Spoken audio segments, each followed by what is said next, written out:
എന്തിനാണ് ഇങ്ങനെയുള്ള ആഘോഷങ്ങളൊക്കെ സർക്കാർ നടത്തുന്നതെന്ന് നിങ്ങൾ ആലോചിച്ചിട്ടുണ്ടോ? ഈ ആഘോഷങ്ങളൊക്കെ നടത്തുമ്പോൾ ഇവിടുത്തെ വലിയ വിൽപ്പന മുതലാളിമാർക്ക് അവർക്ക് വലിയ ലാഭമാണ്, വമ്പൻ ലാഭമാണ്. എല്ലാം വിൽപ്പനയാണ് നടക്കുന്നത്. അങ്ങനെ ആ വിൽപ്പനയിലൊക്കെ വലിയ വരുമാനം ഉണ്ടാകും. അത്തരക്കാരാണ്, ആ വരുമാനത്തിൻ്റെ നേട്ടം ഉണ്ടാക്കുന്നവരാണ് ഈ സ്പോൺസർഷിപ്പുമായിട്ടൊക്കെ മുമ്പോട്ട് നടക്കുന്നത്. അപ്പം ഈ സ്പോൺസർമാരെ തേടി നടക്കുന്ന ഗവൺമെൻറ്റിന് നികുതി പിരിക്കാൻ അവകാശമില്ല. കാരണം നികുതി കൊടുക്കേണ്ടവരിൽ നിന്നാണ് സ്പോൺസർഷിപ്പ് മേടിക്കുന്നത്. അതുപോലെ തന്നെ ആ സർക്കാരിന് എവിടെയെങ്കിലും നികുതിയേതര വരുമാനം വെട്ടിച്ചു പോകുന്നോ അത് പിടിക്കാനും അവകാശമില്ല. അപ്പം ഗവൺമെൻറ് എന്ന ഒരു കടമയിൽ ചെയ്യേണ്ട കാര്യങ്ങൾ ചെയ്യാതിരിക്കത്തക്ക രീതിയിലുള്ള കർമ്മ പരിപാടികളുമായി മുന്നോട്ട് പോകുന്ന ഒരു സർക്കാർ, അത്തരം ഒരു സർക്കാരിനെയാണ് നാം വോട്ട് കൊടുത്ത് ഭരണത്തിൽ കയറ്റിയിരിക്കുന്നത്. അതുകൊണ്ട് നമുക്ക് ചോദിക്കാൻ പറ്റുകയില്ല, എന്തുകൊണ്ടാണ് നിങ്ങൾ 10 കോടി ചിലവാക്കി ഉത്സവം നടത്തിയത്? ഇനിയും നിങ്ങൾ ഉത്സവങ്ങൾ നടത്തും. എന്തുകൊണ്ട് ജനം ഇവിടെ പട്ടിണിയാണ്? നമുക്കറിയാം, എല്ലാ തരത്തിലും, അതായത് മെഡിക്കൽ കോളേജുകളിലോ ജനറൽ ഹോസ്പിറ്റൽസിലോ ഒന്നും മരുന്നില്ല, അവർക്ക് വേണ്ട ടൂൾസ് ഇല്ല, എക്യുപ്മെൻറ്റ്സ് ഇല്ല. അതുപോലെ കോക്ലിയർ ഇംപ്ലാന്റേഷൻ്റെ കാര്യങ്ങളിൽ വരും. സമസ്ത മേഖലകളിലും ഇപ്പോൾ മെഡിസെപ്പ് എടുത്ത് കൊടുത്തുകൊണ്ടിരിക്കുന്ന, എല്ലാ മാസവും ശമ്പളത്തിൽ നിന്ന് പെൻഷനിൽ നിന്ന് കൊടുത്തുകൊണ്ടിരിക്കുന്ന സർക്കാർ പെൻഷൻ മേടിക്കുന്നവരുണ്ട്. അവർക്ക് മെഡിസെപ്പ് കൊണ്ട് യാതൊരു പ്രയോജനവുമില്ല. ബിക്കോസ് ആശുപത്രികൾ ഗവൺമെൻറ്റിൻ്റെ പ്രതികരണം ശരിയായ രീതിയിലല്ലെന്ന് പറഞ്ഞ് ആശുപത്രികൾ മെഡിസെപ്പിൽ നിന്ന് പിന്മാറുന്നു. അതുപോലെ തന്നെയാണ് കാരുണ്യ ബെനവലൻ്റ് സ്കീമിൽ നിന്ന് പോലും ആശുപത്രികൾ പിന്മാറുന്നു. അങ്ങനെ എവിടെ നോക്കിയാലും അവിടെയെല്ലാം പണമില്ല, ധനപ്രതിസന്ധിയുടെ ആഘാതം മാത്രമാണ്. സമ്പദ്ഘടന അങ്ങനെ ആശങ്കയിലൂടെ നടന്നുകൊണ്ടിരിക്കുകയാണ്. എപ്പോഴാണ് കടക്കെണിയിലേക്ക് പതിക്കുക എന്ന്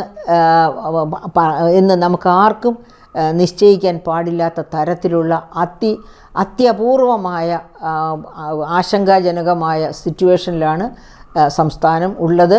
അപ്പോൾ കടും വെട്ടി കേന്ദ്ര ഗവൺമെൻറ് സംസ്ഥാന ഗവൺമെൻറ്റിനെ ഒതുക്കുകയല്ല, കേന്ദ്ര ഗവൺമെൻറ് ശരിയായ രീതിയിൽ ഒരു മുൻകരുതലെടുക്കുകയാണ്. സംസ്ഥാന ഗവൺമെൻറ് കടക്കെണിയിലേക്ക് പോകരുത്, എങ്ങനെയെങ്കിലും പിടിച്ചു നിൽക്കട്ടെ എന്ന് വിചാരിച്ച് മുൻകരുതലെടുക്കുകയാണ്.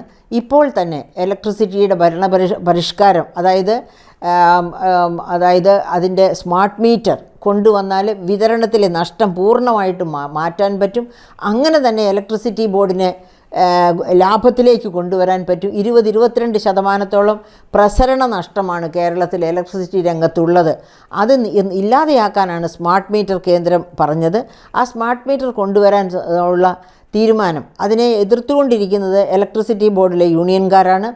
ആ യൂണിയൻകാരെ സമരസപ്പെടുത്തിക്കൊണ്ട് ആ സ്മാർട്ട് മീറ്റർ കൂടി കൊണ്ടുവന്നാൽ ഇതിനു മുൻപ് ഇരുന്ന അതായത് അതിൻ്റെ മേധാവികൾ മറ്റ് ഇലക്ട്രിസിറ്റി രംഗത്ത് ആവശ്യപ്പെട്ട മറ്റ് പരിഷ്കാരങ്ങളെല്ലാം കൊണ്ടുവന്നു. സ്മാർട്ട് മീറ്റർ കൂടി കൊണ്ടുവന്നാൽ ആ വകയിൽ നമുക്ക് കിട്ടാവുന്ന 5000 കോടി ഇപ്പോൾ കേന്ദ്രത്തിൽ നിന്ന് വാങ്ങിയെടുക്കാൻ പറ്റും. അതിന് വേണ്ടത് എന്താണ്? ഇലക്ട്രിസിറ്റി ബോർഡിലെ തൊഴിലാളികൾ സ്വയം ശമ്പളവും ഒക്കെ പരിഷ്കരിക്കുകയും നിശ്ചയിക്കുകയും ചെയ്യുന്ന തൊഴിലാളികൾ, അവരിലും ചില അച്ചടക്കങ്ങൾ വേണം. ആ അച്ചടക്കം അവരിൽ കൊണ്ടുവരാൻ പറ്റിയാൽ ഈ 5000 കോടി നമുക്ക് വാങ്ങിയെടുക്കാൻ പറ്റും കേന്ദ്രത്തിൽ നിന്ന്.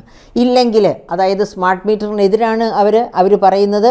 പബ്ലിക് സെക്ടർ അണ്ടർടേക്കിങ്സിലെ എൻജിനീയേഴ്സ് എല്ലാം ചേർന്ന് സ്വന്തമായിട്ട് സ്മാർട്ട് മീറ്റർ ഉണ്ടാക്കി കേരളത്തിൽ വെച്ചോളാമെന്നാണ് പറയുന്നത്. അങ്ങനെയാണെങ്കിൽ നമുക്ക് കേന്ദ്രം തരാമെന്ന് പറഞ്ഞ പണം കിട്ടില്ല. കേന്ദ്രം പറയുന്ന ആ ടോട്ടക്സ് മോഡലിലുള്ള സ്മാർട്ട് മീറ്റർ കൊണ്ടുവന്നാൽ മാത്രമേ കേന്ദ്രത്തിൽ നിന്ന് ഓഫർ ചെയ്തിരിക്കുന്ന ആ പൈസ കിട്ടൂ. ഇല്ലെങ്കിൽ ആ പൈസയും നഷ്ടപ്പെടാൻ സാധ്യതയുണ്ട്. അത് നമ്മുടെ ട്രേഡ് യൂണിയൻ, അതായത് ഇലക്ട്രിസിറ്റി മേഖലയിലെ ട്രേഡ് യൂണിയൻ എങ്ങനെ കേരളത്തിൻ്റെ ധനപ്രതിസന്ധി ഇലക്ട്രിസിറ്റി ബോർഡിൻ്റെ പ്രതിസന്ധി കൂടിയായി കാണുന്നുവോ, അങ്ങനെ പരിഹാരം നിശ്ചയിക്കാൻ ശ്രമിക്കുന്നുവോ, അതിനനുസരിച്ചിരിക്കും ആ പണം നമുക്ക് കിട്ടുകയോ നമ്മുടെ പ്രതിസന്ധിക്ക് അത്രയെങ്കിലും അയവ് വരികയോ ചെയ്യുക. അതിന് സർക്കാരിന് കഴിഞ്ഞില്ലെങ്കിൽ സർക്കാർ ഈ ഇലക്ട്രിസിറ്റി ബോർഡിലെ യൂണിയനുകൾ പറയുന്നത് പോലെ അവരുടെ കൂടെ അവരെ പിൻപറ്റി നടക്കുകയാണെങ്കിൽ ഒരുപക്ഷെ ആ 5000 കോടിയും നമുക്ക് ലഭ്യമായില്ല എന്ന് വരാം. നമ്മുടെ ഇലക്ട്രിസിറ്റി നഷ്ടം, അതായത് പ്രസരണത്തിലെ 22% നഷ്ടം ഇതുപോലെ തന്നെ തുടരും. നമ്മളതിന് കേരളത്തിലുള്ളവർ ഇവിടുത്തെ ലേബർ മിലിറ്റൻസി എന്ന ഒറ്റ കാരണം കൊണ്ട് ഇത്തരം നഷ്ടങ്ങളൊക്കെ സഹിക്കാൻ അർഹതപ്പെട്ടവരാണ്.